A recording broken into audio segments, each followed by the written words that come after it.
Rated M for mature.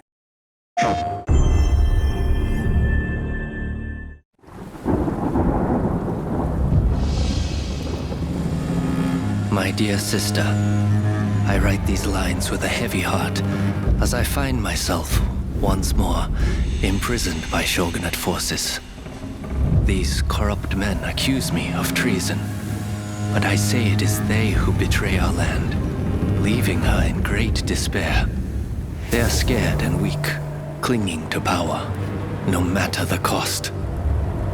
Let them pass judgment, for I chose my fate years ago, when the black ships arrived, like mountains rising from the sea.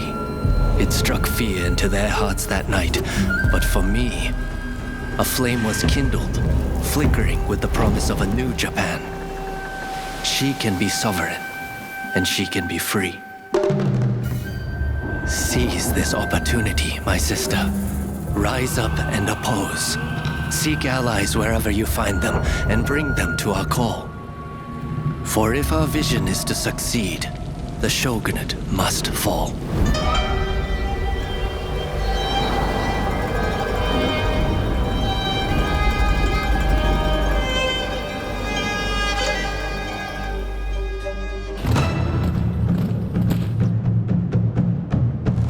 Rise of the Ronin is without a doubt Team Ninja and Koei Tecmo's biggest and most ambitious project to date.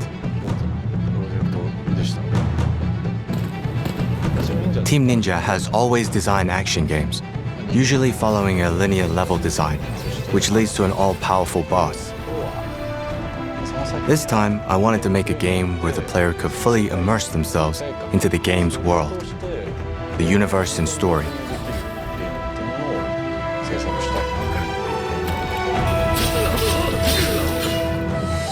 You play as a powerful Ronin, trained from a young age as one half of a pair by a secretive group known as the Veiled Edge. Separated from your blade twin for the first time, you now find yourself alone.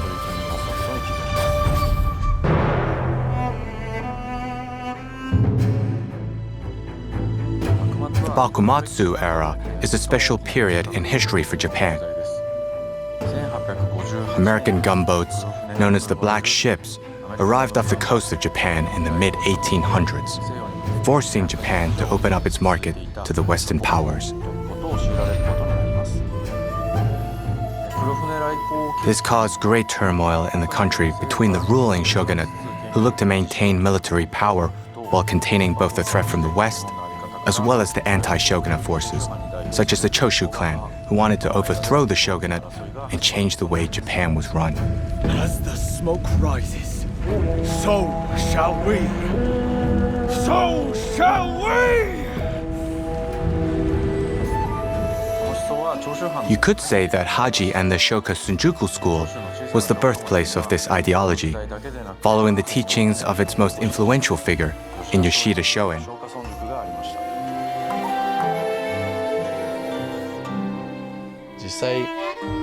Although it was a different world in a different time, I believe he could be compared to Socrates. I wanted to depict his teachings and his life from the moment I started working on Rise of the Ronin. He wasn't just a philosopher.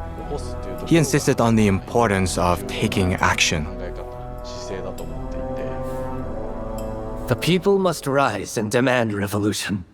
How else can change endure?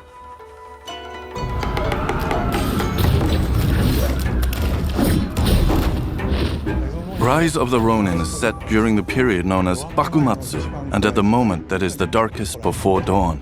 The darkness is represented by the constant political pressure piling on the shogun, widespread disease, and several battles being fought and lost.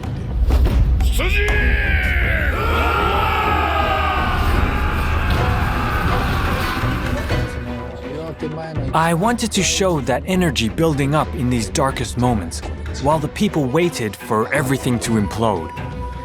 I was impressed how the team focused on every detail during the creation of this universe. A great story unravels based on actual historical research. from the cities and villages to the historical figures depicted, such as Katsukasha or Sakamoto Ryoma. There's also a specific energy from that period in history that the team as a whole wanted to express within the game.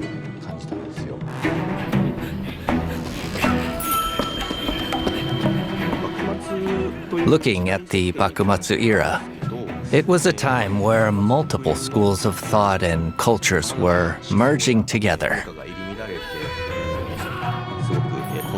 I wanted to express that chaotic world through sound. When it came to the score, we related with the black ships coming to Japan by having an Occidental composer, Inon Zur, join us on the project.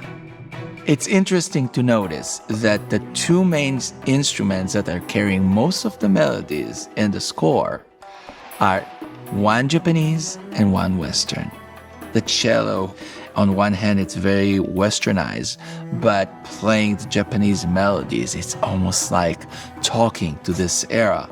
And the shakuhachi, on the other hand, such a strong Japanese signature. But when it plays the music from the score, I let it many times play melodies that are more westernized. So together, this choice really added to the whole soundscape of the score.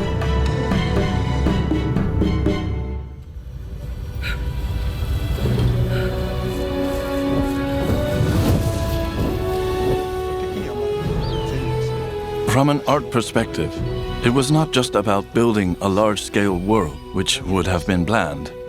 So, in order to avoid that, we've worked on building landmarks during the process. Yokohama, Edo, Kyoto. It turns out Koei Tecmo has offices in these three locations, making them somewhat familiar. So it was easy to start to build an image for them. Obviously, these locations were very different back then, though. While we looked at these and continued our research process, we realized we had to add more texture to the game. We started working on the colors and the atmosphere in order to build Ronin's environment.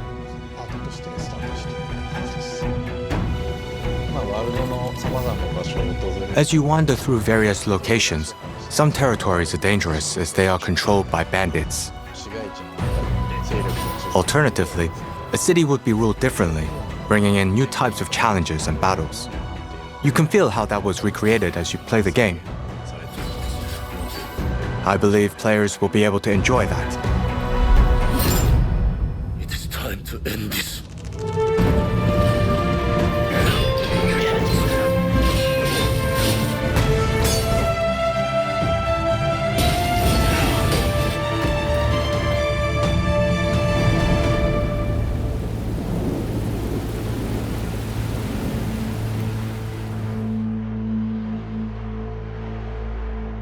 PlayStation